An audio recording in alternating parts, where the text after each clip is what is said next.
बिस्मिल्लाहिर्रहमानिर्रहीम अस्सलाम वालेकुम। प्यारे बच्चों, आज के क्लास के अंदर नेक्स्ट टॉपिक के हवाले से खुशामदीद।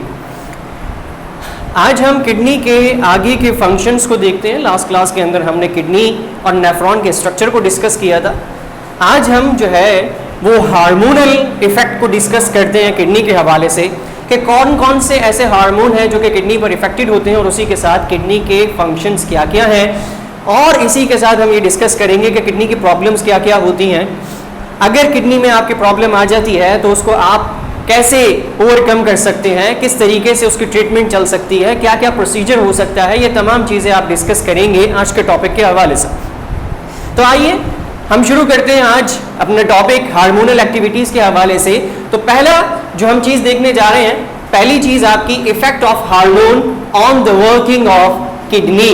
आपके ऐसे हार्मोन आपकी बॉडी के जो कि किडनी पर असरअंदाज होते हैं, जिसके अंदर कुछ ऐसे मौजूद हैं। These are follows. Number 1, ADH anti diuretic hormone. बात याद रखिए, एंटी डायोरेटिक हार्मोन को वैसेपरेशन भी कहा जाता है, और ये ब्लड प्रेशर के हवाले से आपके ब्लड और उसके अंदर जो फ्लूइड पार्ट मौजूद होता है आपके यूरिनरी सिस्टम के हवाले से उसको बैलेंस करता है, वैसेपरेशन कहा जाता है। AH एल्डोस्टेरोन हार्मोन, याद रखिए कि आपकी किडनी पर कैसे अंदर असरअंदाज रखेगा। कॉर्टेक्स पर, एड्रिनल कॉर्टेक्स के हवाले से ये डिस्कस किया जाता है।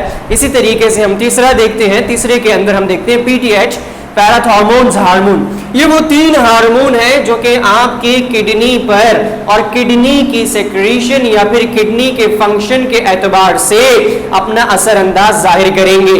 नंबर 1 कौन सा? Anti diuretic hormone. Number 2 aldosterone hormone, और नंबर 3 पैराथॉर्मोन्स हार्मोन। याद रखिए बच्चों, आपके किडनी के ऊपर जो ग्लैंड मौजूद होता है वो एड्रिनल ग्लैंड कहलाता है। क्या कहलाता है? एड्रिनल ग्लैंड कहलाता है।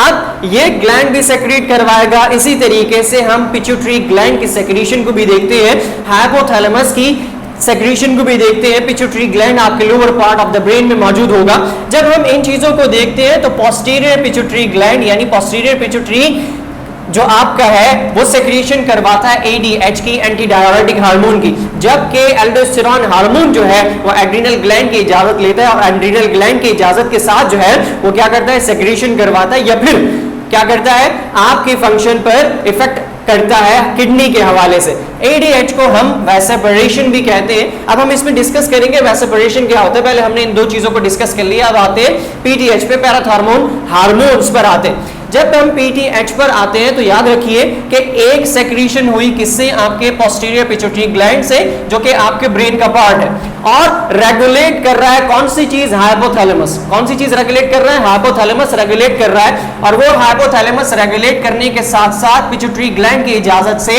ADH यानी एंटी डायोरेटिक हार्मोन को इजाजत दे रहा है किडनी के अंदर कि वो अपना काम असर करे, अपने काम को फंक्शन से परफॉर्म करे, जिसकी वजह से आपके फंक्शन परफॉर्म हो सकते हैं या फिर आपके हार्मोन असरअंदाज हो सकते हैं आपके किडनी के फंक्शन के ऊपर।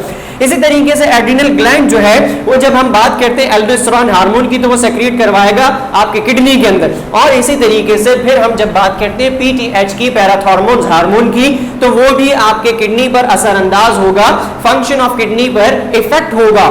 आइए हम चलते हैं पहले पर, ADH पर। जो ADH है उसको डिस्कस करते हैं कि वो क्या होता है। सो बच्चों, अब हम चलते हैं एंटी डायोरेटिक हार्मोन को डिस्कस करते हैं कि एंटी डायोरेटिक हार्मोन जो है वो किडनी पर कैसे इफेक्ट होता है। पहली बात याद रखिए कि stored and release from where? Lower region of posterior pituitary gland. Pituitary gland के पोस्टीरियर रीजन से, लोअर रीजन से ये क्या होगा? सेक्रेट होगा। अच्छा जी, इजाजत देगा सेक्रेटेड के लिए हाइपोथैलेमस। हाइपोथैलेमस इसको सेक्रेट करवाएगा, जबकि कंट्रोल करेगा movement of water and help in reabsorption. किस पर रीएब्जॉर्प्शन? याद रखिए कि हमने जब डिस्कस किया था किस हवाले से कि किडनी के अंदर फिल्ट्रेशन होगी, अल्ट्रा फिल्ट्रेशन होगी, रीअब्जॉर्प्शन होगी। अब कुछ मटेरियल को, मिनरल्स को उसने रीअब्जॉर्ब करना है, कंट्रोल कर रहा है मूवमेंट किसकी? वाटर की। वाटर की मूवमेंट की कंट्रोल के साथ साथ वो हेल्प कर रहा है किस पे? रीअब्जॉर्प्शन पर। अब आइए आगे, प्रोड्यूस कर रहा है at the time of dehydration. जब आपको बहुत ज्यादा, यानी कि मिसाल के तौर पर स्वेटिंग होती है, और स्वेटिंग एग्जाम्पल ले लीजिए कि स्वेटिंग हो रही है तो आपको डिहाइड्रेशन हो सकती है। आपको यानी मिसाल के तौर पर हॉट क्लाइमेट के अंदर आप चले गए, हॉट क्लाइमेट के अंदर जब आप गए हैं तो आपको बहुत ज्यादा स्वेटिंग होना शुरू हो गई, आपको डिहाइड्रेशन होती। तो डिहाइड्रेशन जब हो रही है तो याद रखिए उस वक्त क्या कर रहा है, produce at the time of dehydration, उस वक्त प्रोड्यूस कर रहा है किसको, एंटी डायरेटिक हार्मोन को। किस लिए, मूवमेंट को, किसकी मूवमेंट को कंट्रोल करने के लिए, वाटर की मूवमेंट को और री एब्जॉर्प्शन के मटेरियल को, जिसके अंदर वो कुछ ना कुछ मिनरल्स को री एब्जॉर्ब कर रहा होगा। इसीलिए हम इसे क्या कहते हैं, वेसापोरेशन कहते हैं। वेसापोरेशन होता क्या है, देखिए वेसापोरेशन हम किसको कहते हैं, एंटी डायरेटिक हार्मोन को कहते हैं। एंटी डायरेटिक हार्मोन को हम ADH से डिनोट भी करते हैं, इसे दूसरे अल्फाज के अंदर हम वेसापोरेशन भी कहते हैं। तो वेसापोरेशन क्या है, अ पिट्यूटरी हार्मोन, जो कि हार्मोन है कहां से, pituitary hormone, which act to promote, ये प्रमोट करेगा किसको, रिटेंशन को बरकरार रखते हुए वाटर लेवल को किडनी के अंदर इंक्रीज करेगा, किसको, ब्लड प्रेशर को, ताकि उसकी बैलेंसिंग हो सके मूवमेंट की, किसकी मूवमेंट की, वाटर की, और रीअब्जॉर्प्शन किसकी, मिनरल्स की। इसकी मूवमेंट को बरकरार रखने के लिए ये प्रोसेस काम करता है जिसे हम वेसापोरेशन कहते हैं। वेसापोरेशन, एंटी डायरेटिक हार्मोन, दोनों की दोनों सेम बात है। अगर वो आपसे कहे कि anti diuretic hormone is also called vasopressin, reasoning सवाल भी बन सकता है कि why anti diuretic hormone is also called vasopressin. तो आपको ये पता है कि ये बरकरार रखेगा, ठीक है जी, किसको, मूवमेंट ऑफ वाटर को, और वो क्या करेगा, उसके साथ इंक्रीज करेगा ब्लड प्रेशर को, ताकि वो क्या कर सके, बैलेंसिंग पोजीशन में ला सके जब आपकी डिहाइड्रेशन हो रही होगी। बात समझ में आ गई। अब इस प्रोसेस को आगे लेकर चलते हैं, नेक्स्ट हार्मोन को डिस्कस करते हैं। वो नेक्स्ट हार्मोन कौन सा है उसको हम देखते हैं। आइए बच्चों देखते हैं हम AH को, एल्डोस्टेरोन हार्मोन को, ठीक है जी। एल्डोस्टेरोन हार्मोन को हम स्टेरॉइड हार्मोन भी कहा। स्टेरॉइड हार्मोन और एल्डोस्टेरोन हार्मोन को हम डिस्कस करते हैं किस पर, किडनी के हवाले से हमने यहाँ पे डिस्कस करना है। याद रखिए बच्चों, एड्रीनल ग्लैंड को किडनी के ऊपर, याद रखिए कि एड्रीनल ग्लैंड किडनी के ऊपर मौजूद होगा। अब इसकी सेक्रेशन इससे बेस करती है। पहले जो हमने डिस्कस किया वेसापोरेशन, उसकी सेक्रेशन पिट्यूटरी, आपके पिट्यूटरी ग्लैंड और हाइपोथैलेमस से बेस करती है, जबकि अब जो हम डिस्कस कर रहे हैं किसको, एल्डोस्टेरोन हार्मोन को यानी स्टेरॉइड हार्मोन को, वो किस पर बेस करेगा, आपके एड्रीनल ग्लैंड पर बेस करेगा। अब एड्रीनल ग्लैंड ने करना क्या है, देखिए बच्चों, secreted from the outer layer of adrenal cortex, ठीक है जी। एड्रीनल कॉर्टेक्स से, यहां से आप थोड़ा सा इसको काट दीजिए, उसके बाद कॉर्टेक्स आपको नजर आएगा। आपने किडनी भी पढ़ी थी, तो किडनी के अंदर आपने पढ़ा था, किडनी के अंदर जो थोड़ा सा ऐसा पोर्शन था जो कि लाइट कलर के अंदर था, लाइट रेडिश कलर के अंदर था, उसे कॉर्टेक्स कहते हैं, ठीक है जी। और जो डार्क पोजीशन के अंदर मौजूद था वो मेडुला था। तो वहां से ये क्या करेगा, सेक्रेट करेगा from the outer layer of adrenal cortex. क्या सेक्रेट होगा, एल्डोस्टेरोन हार्मोन या स्टेरॉइड हार्मोन। बात समझ में आ गई, ठीक है जी। आगे आते हैं, control the concentration of sodium ion. ये किसको कंट्रोल करेगा, सोडियम आयन। देखिए बच्चों कि जिनके किडनी के नेफ्रॉन में कोई प्रॉब्लम आ जाती है, यानी उनका नेफ्रॉन का स्ट्रक्चर जो है वो खराब हो जाए, तो वहां पर ये सेक्रेशन जो है सही तरह से नहीं हो पाती सोडियम की, या इसी तरह से आप क्लोराइड की या पोटेशियम की, और ये जमा होने के साथ साथ क्या करते हैं, स्टोन के अंदर कन्वर्ट हो जाते हैं, स्टोन बनाना शुरू कर देते हैं। और उसकी वजह से क्या होता है कि वो पाइपलाइन जो आपकी होती है, जिसे पेल्विक्स कहते हैं, वो सारी की सारी क्या होती है, वो पैरामाइड के अंदर जो पोजीशन होती है वो सारी की सारी ब्लॉकेज हो जाती है। जब ब्लॉकेज होती है तो उसकी वजह से यहां से यूरिन जो है वो फॉर्मेशन होने के अंदर उसे प्रॉब्लम क्रिएट होती है। तो इसीलिए ये सेक्रेशन किसकी कर रहा है, आउटर लेयर एड्रीनल कॉर्टेक्स की। कौन कर रहा है, एल्डोस्टेरोन हार्मोन, ठीक है। कंट्रोल करेगा किसको, सोडियम आयन को, किसके अंदर, किडनी के अंदर। रिस्पॉन्सिबल है फॉर इलेक्ट्रोलिसिस, ठीक है जी, इलेक्ट्रोलाइटिक बेसिस के ऊपर सोडियम को, क्लोराइड को, पोटेशियम को क्या करेगा, फ्लूइड को बैलेंस करेगा बॉडी के अंदर। किस बेसिस के ऊपर, किडनी के बेसिस के ऊपर, और किडनी से रहते हुए पूरी बॉडी के अंदर जो सर्कुलेशन हो रही है उस बेसिस के ऊपर। ऑल्सो कॉल्ड मेनोकॉर्टिकॉइड, ठीक है जी। इसे हम दूसरे अल्फाज में मेनल अलग कर दो, ठीक है जी, कॉर्टी ठीक है जी। कॉर्टिकॉइड हार्मोन, कॉर्टिकॉइड हार्मोन को अलग कर दो, इसे हम मिनरल कॉर्टिकॉइड हार्मोन कहते हैं, जो कि स्टेरॉइड पर बेस करता है। बहुत सारे लोग जो जिमिंग करते हैं, जो जिम में जाते हैं, वो इन हार्मोन को इनटेक करते हैं बॉडी के अंदर। इस वजह से होता क्या है, देखो बच्चों, आप किसी चीज की वसी मिकदार के अंदर, मिसाल के तौर पर जो आपका नेचुरल प्रोसेस है, आप उससे हटकर कोई प्रोसेस करोगे तो उसका फर्क आपकी बॉडी पर जाहिर सी बात है पड़ेगा। अगर आप इन स्टेरॉइड को इनटेक करते हो तो इस वजह से क्या होता है कि आपका यूरिनरी सिस्टम, आपका लिवर, ठीक है जी, तमाम चीजें जो एक्सक्रीट कर रही हैं वो क्या हो जाती हैं, कोलैप्स हो जाती हैं। आप देखें जो बाहर के लोग होते हैं, बाहर ममालिक के अंदर जो होते हैं, उनके पास उस तरह की फिजिबिलिटीज होती हैं। वो स्टेरॉइड इनटेक करने के साथ साथ वो अपनी बॉडी के अंदर हर 4 महीने के बाद जो है वो पूरी बॉडी का जो है वो बॉडी के अंदर जितना लिक्विड मटेरियल मौजूद होता है स्टेरॉइड की फॉर्म के अंदर उसे साफ करवाते हैं, उसकी डायलिसिस करवा दें, ताकि उनकी बॉडी जो है वो स्टेबल पोजीशन के अंदर रह सके। वरना क्या होता है कि वो एक वक्त के अंदर तो आप इनटेक कर लेते हो और अचानक ही आपके अंदर के जो ऑर्गन होते हैं वो स्पॉइल होने की वजह से आप जो है वो फूलना शुरू हो जाते हैं, और जब वो स्पॉइल हो जाते हैं तो आप तमाम बीमारियों के अंदर आ जाते हो। तो याद रखिए, बॉडी के अंदर जो स्टेरॉइड हार्मोन है उसका फर्क वो क्या कर रहा है, वो आपके सोडियम, पोटेशियम, क्लोराइड को बैलेंस कर रहा है, फ्लूइड को बैलेंस कर रहा है, ताकि आपकी बॉडी क्या हो सके, नॉर्मल पोजीशन में आ सके।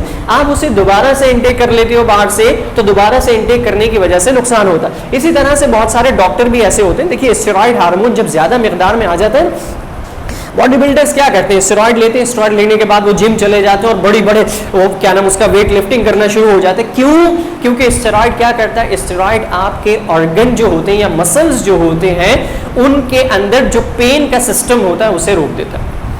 मिसाल के तौर पर आप डॉक्टर के पास जाएं, बहुत सारे ऐसे डॉक्टर होते हैं, ये कल्प्रेट है, ये गुनाह है, ये चोरी है, बाहर ममालिक के अंदर इस पर बहुत बड़ी बड़ी सजाएं मिलती हैं। आप डॉक्टर के पास जाते हैं, वो आपको एक इंजेक्शन लगाता है, आपको इतना फीवर हो रहा होता है, इतना मसल्स पेन हो रहा होता है, वो एक आपको इंजेक्शन लगाता है, आपको 3 टाइम की दवाई देता है। आप घर आते हो, आप कहते हो आप तो सही हो गए, थोड़ा सा आपको नींद आती है और उसके बाद आपका मसल पेन खत्म हो जाता है। वो मसल पेन क्या है, वो स्टेरॉइड उसने लगाया, वो सारा का सारा मसल पेन आपका क्या हो गया, आपका मसल पेन छुप गया। अब वो जब दोबारा से बाहर निकल कर आएगा ना, तो वो आपके लिए नुकसानदेह हो जाएगा। तो स्टेरॉइड हार्मोन ये डॉक्टर्स लगाते हैं। देखिए बच्चों, बाज़ौकात हम जब सर्जरी कर रहे होते हैं तो सर्जरी के अंदर हम इसका इस्तेमाल कर सकते हैं, लेकिन अगर आपको फीवर है, आपको कोई पेन है, आपको मसल फटीक है, डॉक्टर आपको ये लगा देता है, तो डॉक्टर क्यों लगाता है, उसकी बेसिक वजह क्या है? डॉक्टर इसलिए लगाता है कि आप दोबारा उसके पास आएँ। आपको ये पता नहीं होता, आप ये समझते हो कि इस डॉक्टर के हाथ में शिफा है। शिफा अल्लाह ताला के हाथ में है, अल्लाह ताला की तरफ से है, इसमें कोई दो राय नहीं है, इस पर हम बात नहीं कर रहे। देखिए बच्चों, कि जब वो स्टेरॉइड आपको लगा देते हैं तो जाहिर सी बात है आप ये कहते हो कि भाई मैंने इससे दवाई ली, दूसरे ने मुझे दवाई दी, उससे तो मुझे कोई फर्क नहीं पड़ा, मैंने इससे दवाई ली, इसने मुझे इंजेक्शन लगाया, मैं ठीक हो गया। वो क्या है, आपके मसल्स के जो दर्द है उसको छुपा दिया उसने। बात समझ में आई? तो आपकी बॉडी के अंदर आपके किडनी की जो एड्रिनल कॉर्टेक्स है किडनी का, वो क्या कर रहा है, स्टेरॉइड हार्मोन को रिलीज कर रहा है, ताकि आपके सोडियम, पोटेशियम, क्लोराइड इन तमाम को बैलेंस कर सके आपकी बॉडी के अंदर। क्लियर होगी बात? और इसी बेसिस के ऊपर हम इसे मिनरलोकॉर्टिकोस्टेरॉइड हार्मोन भी कहते हैं। नेक्स्ट आगे चलते हैं तो हम देखते हैं पीटीए। जब पीटीए की तरफ हम आते हैं तो पैराथॉर्मोन्स हार्मोन को डिस्कस करते हैं। अच्छा जी, पीडीएच को भी डिस्कस करते हैं हम, पैराथॉर्मोन्स हार्मोन को डिस्कस करते हैं। याद रखिए बेटा कि पैराथॉर्मोन्स हार्मोन जो है वो आपके बोन्स पर भी काम करेंगे, आपके किडनीज पर भी काम करेंगे, और इसी के साथ आपके इंटेस्टाइन पर भी काम करेंगे। आइए पहले तो हम ये देखते हैं कि सेक्रेट कहां से हो रहा है। Secrete from the parathyroid gland. Thyroid gland से ऊपर पैराथायरॉइड ग्लैंड से सेक्रेट होगा। Control the amount of calcium ion in the body. देखिए बच्चों, कैल्शियम जरूरी है, बहुत सारे लोगों के अंदर कैल्शियम की कमी होती है। फॉर एग्जाम्पल, आपने कुछ एड्स देखे होंगे, एज कंपेयर टू मेल, जो फीमेल होती है उसके अंदर सबसे ज्यादा जो प्रॉब्लम होती है वो कैल्शियम आयन की होती है, वो कैल्शियम को इनटेक कर रही होती है। और इसी तरीके से जो बेचारे डायलिसिस होते हैं, जिनकी किडनी खराब होती है, क्योंकि वो ट्रांसप्लांट, उसकी डायलिसिस जो हो रही होती है, डायलिसिस की वजह से उनका कैल्शियम आयन जो है वो उनको क्या होता है, कभी हायर हो जाता है, कभी लोअर हो जाता है, उनकी बोन्स के अंदर बड़ा प्रॉब्लम आ जाता है। तो बच्चों याद रखिए कि कंट्रोल करता है अमाउंट ऑफ किसकी, calcium ion in the body. इसी तरीके से आपकी बॉडी के अंदर किसी भी मटेरियल की या किसी भी मिनरल की या किसी भी सब्सटेंस की जो अमाउंट है उससे ज्यादा हो जाए या कम हो जाए आपकी बॉडी को नुकसान होता है। सिंपल सी एग्जांपल उसकी ये ले लीजिए कि आपका जो नॉर्मल टेम्परेचर है, अगर आपका टेम्परेचर इंक्रीज कर जाए तो आपको फीवर हो जाता है, फीवर हो जाए तो आपको क्या नाम उसका, उसी के साथ साथ फ्लू भी हो जाता है, कफिंग भी हो जाती है, बहुत सारी डिफरेंट चीजें हो जाती, मसल स्पेन हो जाता है। चीज एक हुई है लेकिन उसके साइड इफेक्ट आपको होते हुए नजर आ रहे हैं। अगर हम पैराथायरॉइड हार्मोन की बात करें तो याद रखिए कि थायराइड ग्लैंड के साथ ये आपको नजर आएगा। जब हम बात करते हैं इसकी सेक्रेशन कैसे बोन पर एतबार करती है, तो याद रखिए कि ये बोन्स के अंदर कैल्शियम और फास्फोरस जो है उसको बैलेंस करेगा, जबकि इस किडनी के अंदर वो रीअब्जॉर्प्शन करता हुआ, कंट्रोल करता हुआ आपको नजर आ रहा होगा, कैल्शियम को रीअब्जॉर्प्शन करता हुआ भी नजर आ रहा होगा। इसी तरीके से जब आप चलते हैं किस पर, इंटेस्टाइन पर, तो इंटेस्टाइन के अंदर ये कैल्शियम आयन को और इसी तरीके से मिनरल्स को, न्यूट्रिएंट्स को भी कंट्रोल करता हुआ आपको नजर आएगा। अब इन तीनों की अगर हम बात कर लें, एक रिलीज हुआ कहां से, पिट्यूटरी ग्लैंड से, एक रिलीज हुआ एड्रिनल कॉर्टेक्स से। पिट्यूटरी ग्लैंड से कौन सा हुआ, पिट्यूटरी ग्लैंड से जो आपका रिलीज हुआ उसे आप क्या कहते हो, यानी पहला हार्मोन जो आपने डिस्कस किया था, जिसे आपने क्या किया था, क्या कहा था, बैक करें तो हमें आपको नजर आएगा। तो बैक करते हुए जब आप देखते हैं तो उसके अंदर आपको पहला हार्मोन नजर आता है जिसके अंदर आपने पढ़ा, फिर दूसरा हार्मोन आपने पढ़ा, फिर तीसरा हार्मोन आपने पढ़ा जिसके अंदर आपने पैराथॉर्मोन्स हार्मोन को भी पढ़ा, ठीक है जी, एल्डोस्टेरोन हार्मोन को भी पढ़ा, ठीक है जी, एंटी डायोरेटिक हार्मोन को भी पढ़ा। तो एंटी डायोरेटिक हार्मोन जो है वो कहां से रिलीज हुआ, आपके पिट्यूटरी ग्लैंड से इजाजत मिली हाइपोथैलेमस से, उसने क्या सेक्रेट किया उसे। एंड देन दूसरा जो आपने पढ़ा, दूसरे के अंदर आपने क्या पढ़ा, पैराथॉर्मोन्स हार्मोन को भी पढ़ लिया, और फिर उसके साथ साथ आपने किसको पढ़ा, एल्डोस्टेरोन हार्मोन को। एल्डोस्टेरोन किडनी के कौन सी पोजीशन से रिलीज होता हुआ नजर आया, कॉर्टेक्स से, एड्रिनल कॉर्टेक्स से, जबकि पैराथॉर्मोन्स हार्मोन जो है वो कहां से आपको सेक्रेट होता हुआ नजर आ रहा है, पैराथायरॉइड हार्मोन से।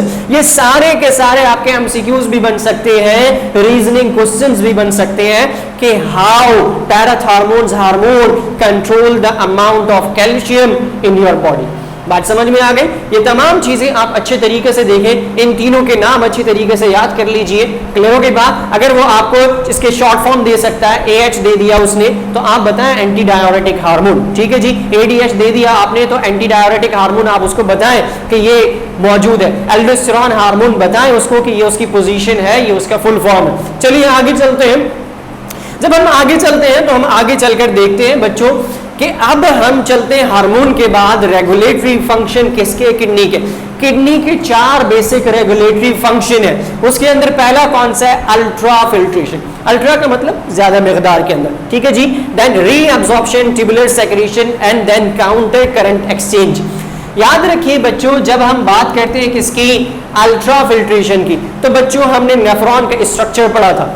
हमें ये पता है कि नेफ्रॉन के स्ट्रक्चर के अंदर हमें पता है कि कप शेप स्ट्रक्चर मौजूद है और थ्रेड लाइक स्ट्रक्चर मौजूद है जिसको ग्लोमेरुलस और बोमेन कैप्सूल से डिनोट किया जाता। तमाम का तमाम ब्लड जो है वो आपका कहां से आया, आर्टरी से आया, इसके अंदर आया और यहां से छन गया। यहां से छनने के बाद जो ब्लड साफ हो गया वो ब्लड आपके दोबारा कहां चला गया, बॉडी पार्ट्स के अंदर चला गया। देन उसके बाद जो यहां से फिल्ट्रेशन हुई है, वो फिल्ट्रेशन होने के साथ मटेरियल जो होगा वो सारा का सारा लोअर पोर्शन में चला जाएगा। आइए जरा हम अल्ट्रा फिल्ट्रेशन को देखते हैं कि अल्ट्रा फिल्ट्रेशन क्या होती है, इसको हमने डिस्कस करना। आइए जरा अल्ट्रा फिल्ट्रेशन को देखते हैं। अल्ट्रा फिल्ट्रेशन पर जब हम आते हैं तो अल्ट्रा फिल्ट्रेशन क्या है, ब्लड पासेस थ्रू ग्लोमेरुलस, ठीक है जी। ग्लोमेरुलस क्या है, आपका वो जिलो लाइक स्ट्रक्चर है जिसके अंदर वो कप शेप स्ट्रक्चर जो कि बोमेन कैप्सूल है। ग्लोमेरुलस इज फिल्टर्ड और वहां पे वो साफ हुआ into Bowman capsule. Bowman capsule है, ब्लड आया, ठीक है जी, आपकी बॉडी से ब्लड आया।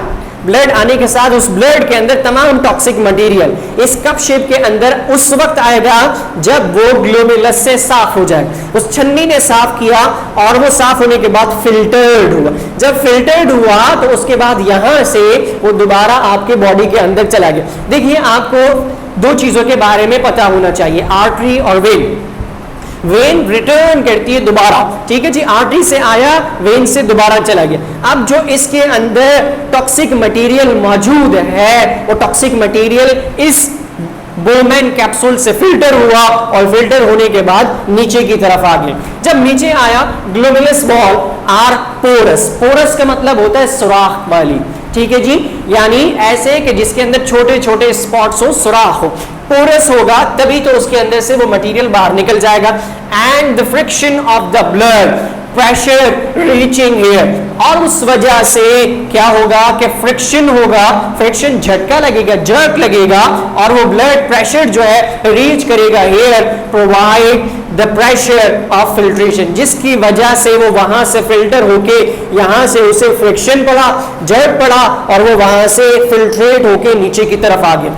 अच्छा जी, pure blood remain in Bowman capsule, ये जो कप स्ट्रक्चर था, कप लाइक स्ट्रक्चर था, जिसके अंदर आपका क्या मौजूद था, ग्लोमेरुलस मौजूद था, प्योर ब्लड वहां पे रहा और वहां से किससे, वेन से दोबारा आपके बॉडी पार्ट्स में चला गया। बात समझ में आई? आइए आगे चलते हैं, रीअब्जॉर्प्शन को देखते हैं, दूसरा जो आपका प्रोसेस है रीअब्जॉर्प्शन। री का मतलब क्या है? री का मतलब अगेन एब्जॉर्प्शन, आपको पता है सक करने को कहते हैं। देखिए बच्चों, जब हम बात करते हैं रीअब्जॉर्प्शन की तो हम उसके अंदर कुछ पार्ट्स को देखते हैं लूप ऑफ हेनेले के। एक पहला पार्ट प्रॉक्सिमल ट्यूब्यूल, ठीक है जी, descending limb of loop of Henle, ascending, then उसके बाद डिस्टल कन्वोलेटेड ट्यूब्यूल्स।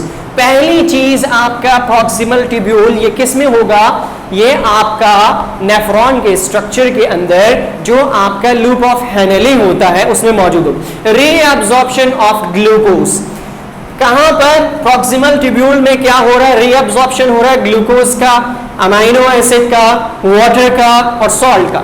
अब ये आपका एमसीक्यूज भी हो सकता है। इन प्रॉक्सिमल ट्यूब्यूल्स रीअब्जॉर्प्शन अकर, वो आपको ग्लूकोज दे सकता है, ठीक है जी, अमीनो एसिड दे सकता है, और इसके साथ सोडियम दे दे आपको, इसके साथ आपको और दूसरी चीजें दे दे।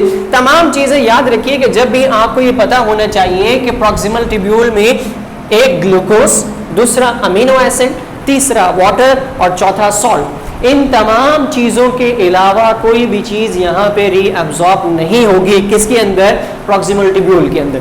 आइए descending limb of loop of Henle, ठीक है जी, नीचे लोअर पोर्शन पर आते हैं। Water and sodium reabsorb here.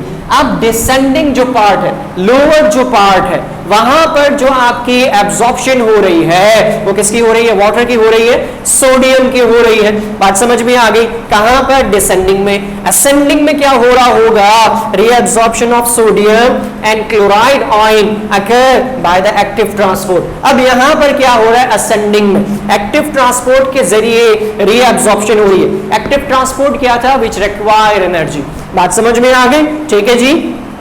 Then उसके बाद डिस्टल कन्वोलेटेड ट्यूब्यूल जो है आपका, वो concentration of filtrate become urine, और उसने क्या कर दिया?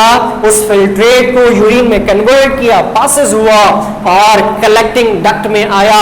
कलेक्टिंग डक्ट में आने के बाद वो कलेक्टिंग डक्ट से कहां आ गया? ब्लैडर में आया, और ब्लैडर से वो क्या हो जाएगा? रिमूव्ड आउट हो जाएगा। आइए आगे चलते हैं। देन इसका तीसरा पोर्शन हम देखते हैं, ट्यूबुलर सेक्रेशन को देखते हैं। देखिए बच्चों, ट्यूबुलर एपिथेलियम, एपिथेलियम जो है वो आउटर लेयर को कहते हैं। Secrete substances into the lumen. Lumen किसे कहते हैं? ल्यूमेन कहते हैं मिसाल के तौर पर इसके अंदर वाला पोर्शन, ठीक है जी, अंदर का जो पोर्शन है उसे ल्यूमेन कहते हैं, यानी लेयर के अंदर का जो पोर्शन है उसे ल्यूमेन कहते हैं। एपिथेलियम लेयर है, उसके अंदर का पोर्शन ल्यूमेन है। सब्सटेंस को उसने क्या किया? सेक्रेट किया। This secretion mainly the hydrogen ion, यहां पे हाइड्रोजन आयन होगा, बैलेंस करेगा pH volume of the filtrate. PH volume जो आपका है बॉडी का, ठीक है जी, आपके ब्लड का, उसे बैलेंस करेगा यहां पर। अब ये सारा देखिए, रीनल आर्टरी से ब्लड आपका कहां आया? किडनी में आया, रीनल वेन से वापस चला गया। क्लियर हो गई बात? इस पोर्शन के अंदर तमाम चीजें जमा हुई और यहां पे सारी के सारी जो है एब्जॉर्प्शन के बाद ये जब यहां पर आया, ठीक है जी, आपके यूरेटर पर आया, कलेक्टिंग डक्ट पर आया, ये कलेक्टिंग डक्ट कहलाती, और यहां से वो क्या हो जाएगा? पास आउट हो जाएगा। आइए जरा हम देखते हैं इसको एक डायग्रामेटिकली। अब डायग्रामेटिकली जब हम देखते हैं तो याद रखिए बच्चों कि हम बात कर रहे हैं कि ब्लड जब आया, ठीक है जी, हमने अभी आपसे यही डिस्कस किया था आपसे हमने कि ग्लोमेरुलस ये जेल लाइक स्ट्रक्चर है, बोमेन कैप्सूल ये कप लाइक स्ट्रक्चर है। अब यहां पे कुछ फंक्शन हो रहे हैं 1 2 3 एंड 4। आइए जरा, filtration, reabsorption, secretion and excretion. Water जिसके अंदर टॉक्सिक मटेरियल है, आपके ब्लड के अंदर शामिल है, यूरिन शामिल है, वो सारा का सारा आपका यहां पर आया। ठीक है जी, बात समझ में आई। जब इसमें आया तो हम इस पार्ट को क्या कहते हैं? ग्लोमेरुलस कहते हैं। ग्लोमेरुलस कैपिलरीज है, ये गुच्छा है। अच्छा जी, इस गुच्छे के अंदर क्या होगा? गुच्छे से जैसे ही यहां से फिल्टर होगा तो अल्ट्रा फिल्ट्रेशन हो गई, यहां पर आ गया, इसमें आ गया, आपके बोमेन कैप्सूल के अंदर आ गया। फिल्ट्रेशन होने के बाद रीअब्जॉर्प्शन हुई। जो रीअब्जॉर्प्शन है वो ब्लड यहीं पर रहा, और ब्लड यहां पे रहने की वजह से जो साफ ब्लड था वो दोबारा से बॉडी पार्ट में चला गया। देन सेक्रीशन आपकी हुई। सेक्रीशन कहां पर हुई? आपके पेरिटोरियल ट्यूब्यूल्स कैपिलरीज के अंदर हुई। बात समझ में आ गई? जेल लाइक स्ट्रक्चर के अंदर होती हुई नजर आई और यहां से दोबारा इसके अंदर आ गई। ठीक है जी, oxygenated blood and deoxygenated blood के एतबार से हम देख रहे हैं। अब जब यहां पर आई तो सेक्रेशन हुआ, दोबारा से यहां पर आ गई। ठीक है जी, इस फंक्शन से इस फंक्शन में आ गई। देन उसके बाद यहां पर आपके एक्सक्रीशन हुई। आपका यूरिनरी सिस्टम जो है उसने क्या कर दिया? आपके यूरिन को एक्सक्रीट आउट कर दिया। और जब यूरिन को एक्सक्रीट आउट किया तो यहां पर जो ब्लड था, जो कि साफ ब्लड था, वो दोबारा से आपकी बॉडी में चला गया। टॉक्सिक ब्लड आया, यहां पे फिल्टर हुआ, फिल्टर के बाद इस बोमेन कैप्सूल से यानी फिल्ट्रेशन से होता हुआ नीचे आया, सेक्रीशन किया इसने, एंड देन उसके बाद रीअब्जॉर्प्शन करते के बाद उसने क्या किया? इसको फिल्टर करने के बाद यूरिन को बाहर निकाल दिया और ब्लड को आपके बॉडी के अंदर यानी कि दोबारा से कहां पे भेज दिया? आपके बॉडी पार्ट्स के अंदर भेज दिया। इस दौरान आपके अंदर एक फंक्शन आ जाता है जिसे काउंटर करंट कहा जाता है। यानी मिसाल के तौर पर जब यहां से वो आ गया आपके ब्लैडर पर आया तो आपको प्रेशर पड़ता है, उस प्रेशर को हम कहते हैं काउंटर करंट। आइए जरा इसके नेक्स्ट क्वेश्चन को देखते हैं जो कि counter current exchange. The counter current multiplies, यहां पर प्रेशर बिल्ड होगा। ठीक है जी, इन्वॉल्व होगा। ठीक है जी, डेवलप करेगा concentration of oil across the medulla. आपकी मेडुला के पूरी लेयर के ऊपर जो है वो प्रेशर को बिल्ड करेगा, जिसकी वजह से द काउंटर करंट सिस्टम, ठीक है जी, वाइस वर्सा एंड देन वैसे रेक्टा के एतबार से प्रोवाइड हो जाएगा, सफिशिएंट नरिशमेंट प्रोवाइड करेगा। मिसाल के तौर पर इसको इस तरह से समझिए, nourishment of oxygen to the wall and cell wall of the medulla. जब आपको यूरिन आ रहा होता है ना तो आपको कोई चीज समझ नहीं आती, आप फौरन के फौरन कहते हो कि यूरिन को पास आउट कर दो, तो वो प्रेशर पड़ रहा होता है आपके किडनी पर भी, आपके ब्लैडर पर भी। तो किडनी पर भी प्रेशर पड़ रहा है तो जिसकी वजह से आपको एक जर्क सा महसूस हो रहा है, काउंटर करंट पड़ रहा है आपको। ठीक है जी, करंट सा आपको फील हो रहा होता है और जब आप यूरिन को एक्सक्रीट आउट कर देते हो तो आप एक लंबा सा सांस लेते हो कि देन आप फील होते हो कि अब अच्छा फील कर रहे हैं। तो उस वक्त जो है वो नरिशमेंट प्रोवाइड करता है कौन? ठीक है जी, ये सिस्टम, काउंटर करंट सिस्टम आपके किसको?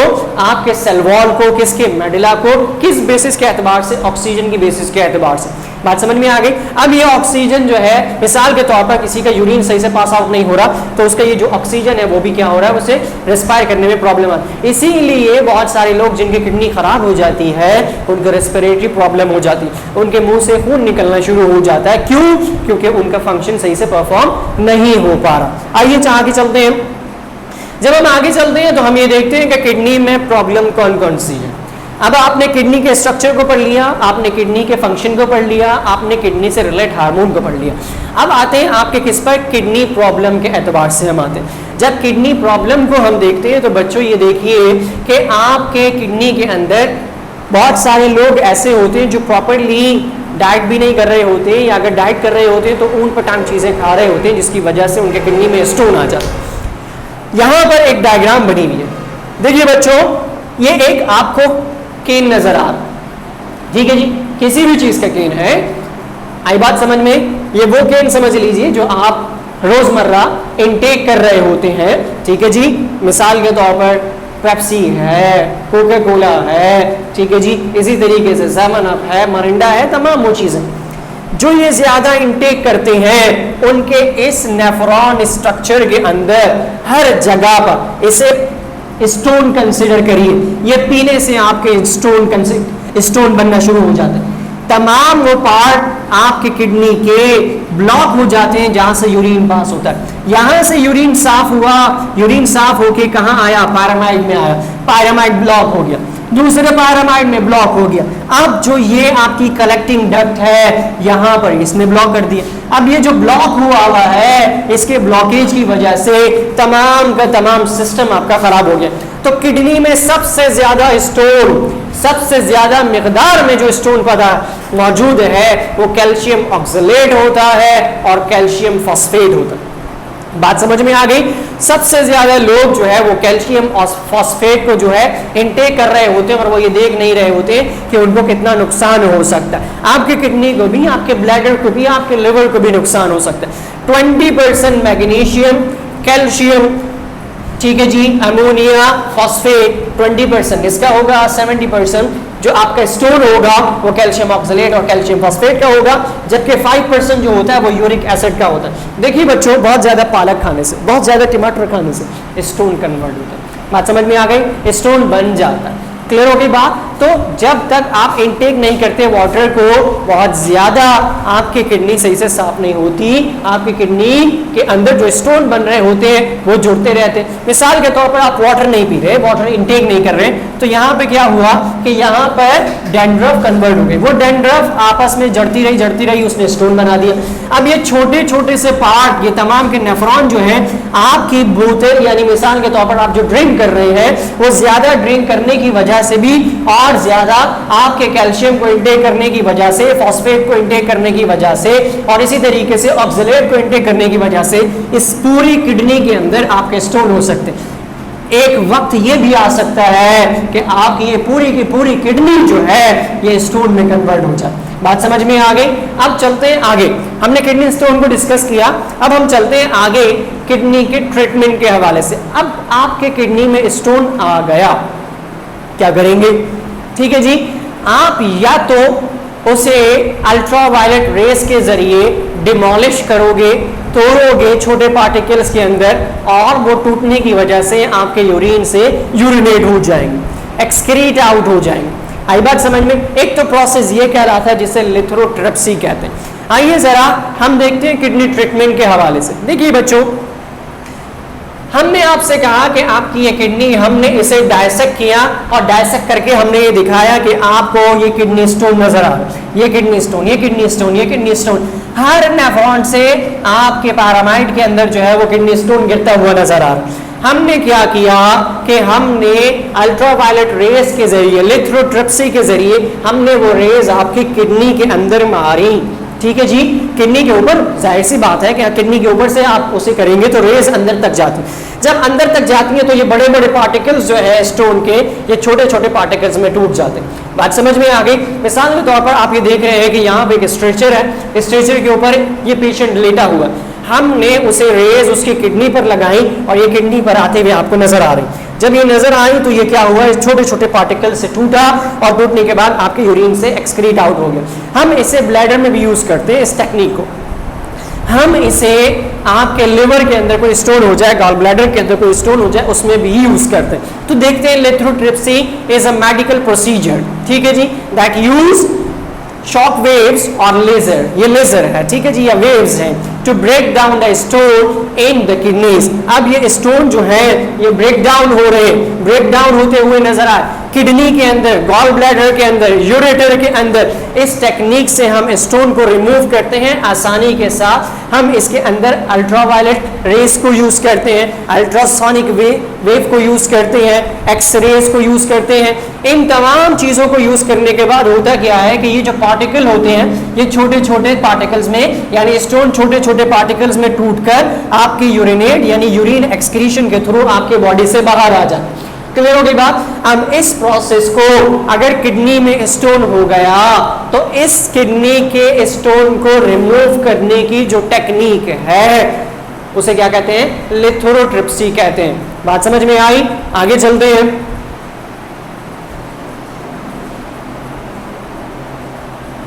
चलिए आगे आए तो किडनी फेलियर पर हम बात करते हैं। देखिए बच्चों कि अगर आपकी किडनी स्टोन बहुत बड़ा हो गया, आपको पता नहीं चला या पता चला भी तो उस वक्त कि आपकी किडनी के अंदर बहुत सारी प्रॉब्लम आ गई, आपकी किडनी फेल हो गई। देखिए बच्चों, अल्लाह ताला ने आपको दो किडनीज दी, एक किडनी 95% काम करती है और एक जस्ट 5% काम करती है। इसीलिए जो 5% काम कर रही होती है उसे आप आसानी से डोनेट कर सकते हो रेसिपिएंट, ठीक है जी, जो लेने वाला है उसे आप दे सकते हो, आपकी बॉडी स्टेबल रह सकती है एक पोजीशन के अंदर।